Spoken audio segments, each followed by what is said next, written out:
Come on into the library. It's a place where I love to be. Look in a book, here's a story for you. Who makes stories when the day is through? Who makes stories when the day is through? Story makers, working through the night till the rising sun. Story makers, stories are fabulous, stories are fun. Milton Wordsworth, Shelley and Jackson, working through the night till the rising sun. Story makers, stories are fabulous, stories are fun. Come and be a story maker.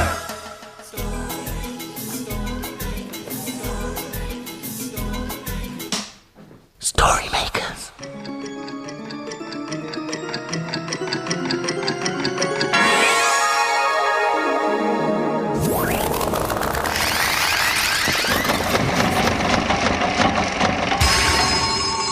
Story makers.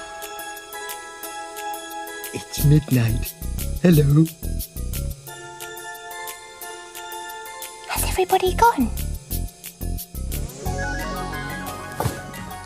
The sun is down, the stars are bright. Story makers come out at night. Milton Wordsworth, story maker and magical maestro, at your service. I'm painting.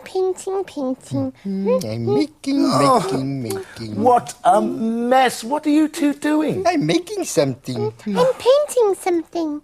Well, I suggest you do it a little more tidily. I'm always cleaning up after you two, but not tonight. Dusters, 1 and 2. 1 for me and 2 more for you. Now, I'd like everything perfectly and pleasantly clean by the time I return. Farewell. But I've only just started my lake. It's okay. I'll do it. I've got to wait for mine to dry anyway. Dusting here, dusting there. Dust, and... drop in there. Oh dear, it's gone in the machine. Now I'll have to wait for a story. I bet it's a nice, clean one. You could help make the story. Do you know what to do? Imagine a story.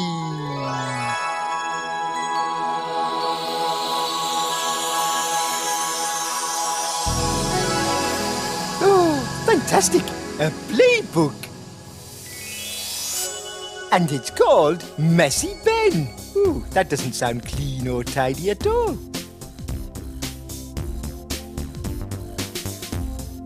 Messy Ben liked his food. He'd eat masses when in the mood. As baby Timmy could see, unfortunately, not all his food found his mouth. In fact, he was covered north to south, with peas on his knees, beans on his jeans, pie on his thigh, pear in his hair, and bread on his head.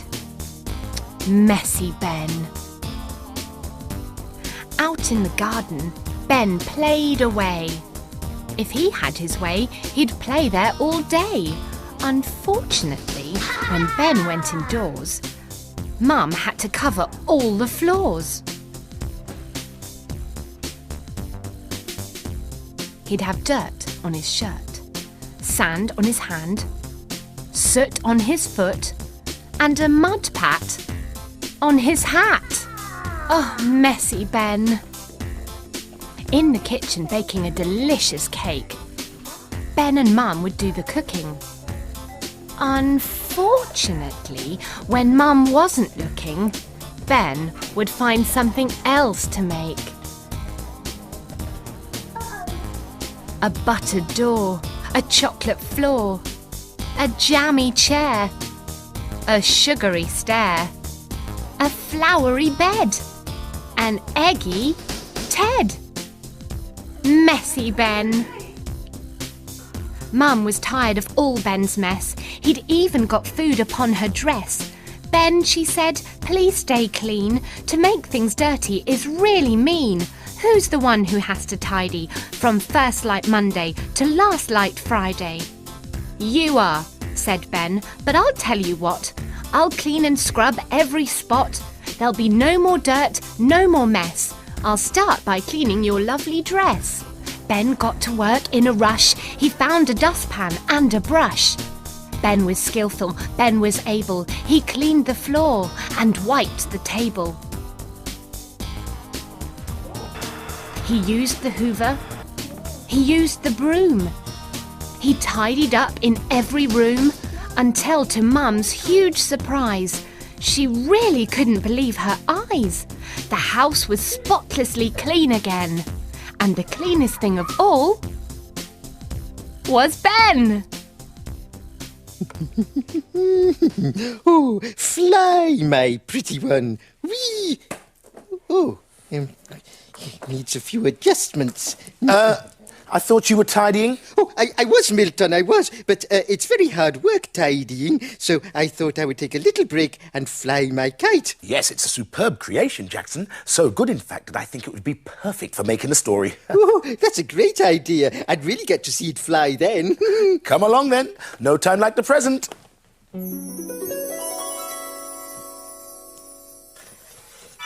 Oh, as it's my kite, can I say the magic words? Of course you can, dear boy. Are you ready to help?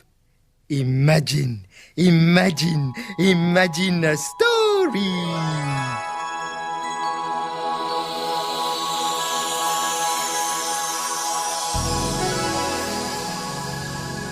It's a Jack Sprat and Treacle cat story. And it's called Windy Weather. Oh, brilliant. That's just what you need to fly a kite. Jack Sprat and Treacle Cat lived in a bin. A bin that people drop rubbish in. While Treacle dreamed, Jack Sprat schemes. What will Jack Sprat make today? Hello there, me old mates. Ooh, windy city. Nearly blew me whiskers off. Treacle, me old pal, come up and get a blast. Good morning. I can sniff a pleasant breeze in the air. Pleasant breeze, Treacle. It's blowing gales out here. A gale? This is nothing. I remember when I was on my travels, I survived a tornado. Here we go again. They should call you Tornado Treacle. That's enough cheek from you, Jack Sprat. Watch out, someone's coming. Oh dear. Quick, dive. All clear. Anything interesting, Jack, or just another load of old rubbish? Let me see, what have we got here? Piece of old string? Ah, just a ticket.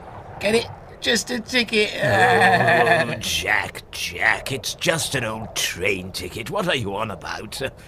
You're not planning another of your mad ratter schemes, are you? As a matter of fact, me old mate, I am. Ever heard of a kite, Treacle? Ah, that takes me back to when I was a kitten with my Uncle Tiberius. Now, he was a fine fellow of a feline. We'd go on some grand adventures together. Ah, yes, kite flying. Let's go fly a kite up to the highest height. Ah, Uncle Tiberius, kite flying. Those were the days. Treacle, me old mate. Oh, what? Come and see this. Oh, I see. That's rather splendid. Too right. Look at this kite. Ducking and diving, yes. spinning and swirling. It's a business, Treacle. That's what it is. I say. Hey. Jack, are you all right up there? All right. It's fantastic, Treacle. What a whiz. What an adventure. What a view. I can see right across London. Jack, the wind's dying down. Just hold on tight. Oh, I dear. think I'm going to make a crash landing, Oh, Treacle. dearie me. Watch out below. Steady. Oh, goodness gracious. Oh, dear. The rat has landed. Oh, dear. Jack, are you all right? Never felt better, mate.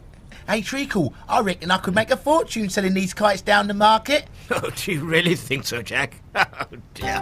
Ah, yes, another of your perfect inventions. Jelly, I thought I told you to tidy up.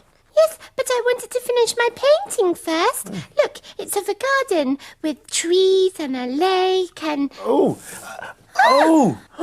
It's ruined! Terribly sorry, my little daffodil. I wanted to have a closer look. Oh dear, it's even messier here now than it was before. But as your painting's ruined, why don't we pop it into the story machine and see what comes out? And then I'll help you tidy up. Okay.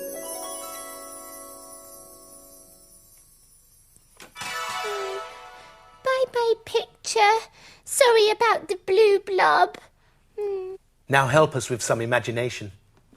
Imagine a story.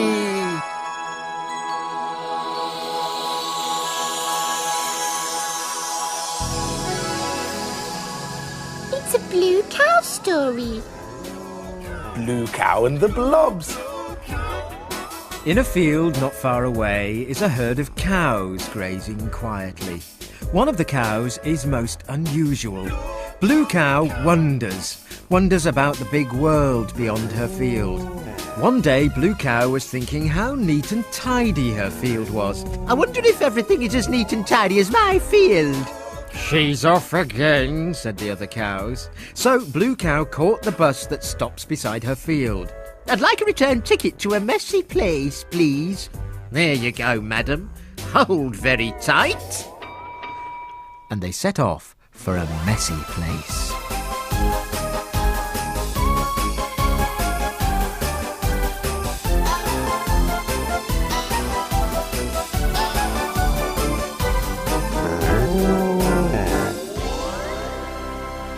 And then they arrived.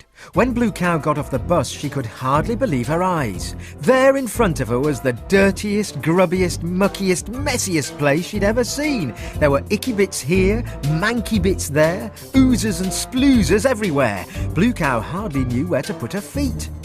Ouch, get off, said a voice. Blue Cow was so surprised she jumped high into the mucky sky. She looked down and saw a blob. What way you going? Said the blob. Oh, I'm terribly sorry, said Blue Cow. What, may I ask, are you doing? Cloud bathing, of course, with my mates Splodge and Plop. Morning, said a funny-shaped something. I do, said a funny-shaped something else. What's cloud bathing? asked Blue Cow. It's like sunbathing. But we don't like the sun, added Plop. So when the sun goes behind the clouds, we slide out from our blobby cave. And cloud bathe. Blue Cow decided that cloud bathing might be great fun, so she lay down very carefully next to Blob, Splodge and Plop. Blue Cow might have lain there all day, but all of a sudden the grey clouds began to move, and the sky brightened, and then the sun burst into view. Ah, horrible, said Blob, Splodge and Plop, and they slid and squelched and squidged into their dark cave. The messy place didn't seem so messy after all. In fact, it seemed quite clean.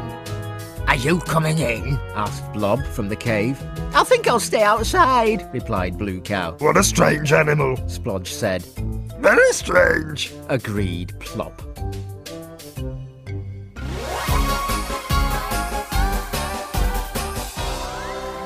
You'll never guess where I've been. Where have you been? I've been to meet some blobs. Everyone knows cows can't meet blobs. But we know they can, don't we? Oh, now it's time we cleared up, isn't it? Oh, yes. Can I borrow your duster, Milton? I put mine in the machine to make a story. No need to, my spiky-maned friend. Look around you. You cleared up without us noticing. I had to, dear heart. Look outside. Oh. The dawn is upon us. The morning is nigh. We've made our stories, and we bid you goodbye. Bye-bye. Story makers, stories are fabulous. Thanks for helping. Bye, story makers. See you again soon.